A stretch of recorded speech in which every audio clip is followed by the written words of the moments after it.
Nos hát köszöntöm a kedves nézőket, Máté vagyok. Szeretném elkezdeni az első bemutatkozó videómat, mint ahogy a YouTube csatornámon is olvashattátok, a csatornám neve Game TV. Ezen a csatornán szó lesz game tutoriálokról, lesz szó gépszerelési tépekről, meg mindenféle dologról.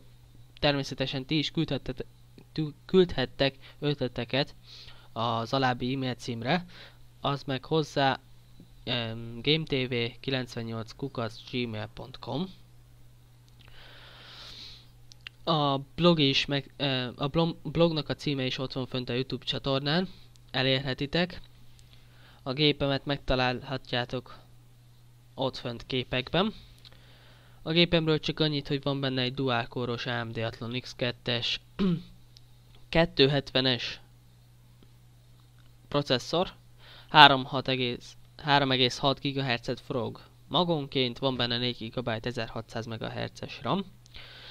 Van benne egy Nvidia GeForce 210-es 1 GB-os DDR3-as videókártya. Nos hát igen, a videókról csak annyit, hogy legtöbbször én leszek ott, de lehet, hogy némelyik videónál például velem lesz majd Norbert, Péter, Benny vagy Gyula. No hát igen, azt hiszem mindent elmondtam.